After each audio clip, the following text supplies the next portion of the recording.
have never been one for ghost stories, but there's something about my hometown that clings to you, like damp fog you can't shake.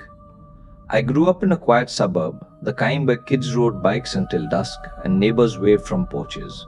But just around the corner, literally a 2-minute drive from my childhood home, something happened that still checked my locks twice before bed night, my heart pounding like I'm back on that highway. Mine's the story of the worst day our town ever saw. The day Judy Kirby turned a birthday celebration into a nightmare. I was there, close enough to hear the sirens, close enough to feel the weight of it. Let me take you back to that day pine drive from my childhood home. Something happened that still wakes me up at night, my heart pounding, like I'm back on that highway. It was a warm spring afternoon, the kind where the air smells like cut grass and promise. I was 16, sprawled on my bedroom floor, flipping through a comic book, when my mom's voice cut through the house. "Did you hear about Judy Kirby?" she called from the kitchen. I hadn't. Judy was a name I vaguely knew. Someone's aunt, someone's neighbor. She lived a few streets over, in a faded yellow house with a sagging porch. I'd seen her once or twice, always with a cigarette dangling from her lips, her eyes distant, like she was looking at something nobody else could see. Mom said Judy had been in and out of the hospital for depression, that she'd been tangled up with her ex-husband's brother until it all fell apart. There were whispers, 2 dark ones, about deaths gone wrong. About cops. Judy's sister had a son, Timmy, who was turning 10 that day. I remember seeing balloons tied to their mailbox, bright red and blue against the graying dusk. Judy offered to take Timmy and her own 3 kids, 2 boys and a girl, all under 12, to get a birthday gift. I can still picture her loading them into her old station wagon, the kind with peeling wood paneling. The kids were laughing, probably buzzing with sugar and excitement. I wasn't there, but I've imagined it so many times it feels like I was. The way the car door slammed, the engine coughing to life. Nobody knew Judy wasn't heading to the store. Nobody knew she was unraveling, her mind a storm of despair and desperation. I keep wondering what those kids were thinking as the car turned onto the highway. Did they notice I was outside later that evening, tossing a basketball at the hoop in my driveway, when the first siren wailed? It was faint at first, then another joined, then another, until the air was thick with them. My stomach twisted. Sirens weren't rare, but this many, this urgent? Something was wrong. I ran inside, and Mom was already glued to the scanner. We had one because Dad was a volunteer firefighter. Car going the wrong way on the highway, the dispatcher's voice crackled. High speed, multiple callers. My heart sank. The highway was close, too close. I'd driven it 100 times, a long, divided stretch of asphalt that cut through our town like a scar. I tried to picture it, a car battling against traffic, headlights glaring in. I don't know how to describe the feeling that hit me then. It was like the world tilted, like gravity wasn't working right. Mom grabbed her keys, muttering about helping at the scene, but I stayed behind, frozen. I kept thinking about the kids in that car. Timmy with his birthday balloons.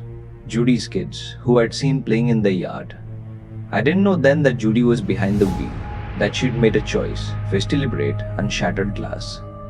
Deliberate, unthinkable, to drive the wrong way, to end it all, and take them with her. The scanner kept spitting out fragments, debris everywhere, multiple casualties, kids. I turned it off. I couldn't listen anymore. But the silence was worse. It let my imagination run wild, painting pictures of twisted metal and shattered glass. The details came later, in hushed conversations and news reports that felt too raw to be real. Judy had driven for 90 seconds. 90 seconds that must have felt like forever, before her station wagon slammed head-on into a minivan. The other driver was a dad, Greg, taking his 2 kids and their friend to soccer practice. I knew Greg vaguely. He coached a few games I'd played in as a kid. The impact was catastrophic. Both cars were obliterated, reduced to smoking heaps of metal and plastic. I drove by the side the next day, and I wish I hadn't. The highway was closed, but you could see the skid marks, the glass glinting in the sunlight, and other things. Things I won't describe, but they burned into my head. Judy survived, barely. So did the friend in Greg's car, a 9-year-old girl who never spoke about it again. Everyone else. The town didn't know how to process it. People left flowers at the crash site, teddy bears, birthday cards for Timmy that he'd never open. I went to the memorial, stood at the back, and felt like an intruder. I hadn't known them, not really, but I couldn't stop thinking about the what ifs. What if Judy had stayed home? What if someone had stopped her? The police said she'd been trying to kill herself, that the breakup and the drugs and the fear of arrest had pushed her over the mocking us. Swaying in the drugs and the fear of arrest had pushed her over the edge. She told a friend days before that she couldn't take it anymore. Why didn't know them? Not really, but I couldn't stop thinking about the what ifs. What if sentenced to 25 years in prison? What if Judy had stayed home? What if someone had stopped her? What if someone had stopped her? The police said she'd been trying to kill herself, that the breakup and the drugs and the fear of arrest. What haunts me most, even now, is the unexplainable stuff. A week after the crash, I was biking past Judy's house. Don't ask why, I just needed to see it. The windows were dark, the yard overgrown, but I swear I heard laughter, like kids playing. I stopped, my bike wobbling, and listened. Nothing, just the wind.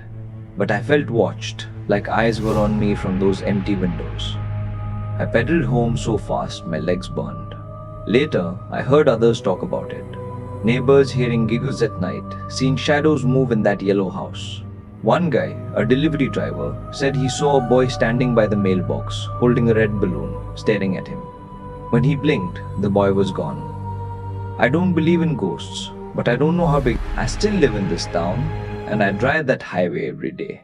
Every time, I grip the wheel a little tighter, check my mirrors twice. I keep expecting to see headlights coming the wrong way, or worse, a kid standing in the road holding a balloon. I don't know if it's guilt or fear or just my mind playing tricks, but it's there, always. This story isn't just a tragedy. It's a wound that never healed. Not for me, not for this town.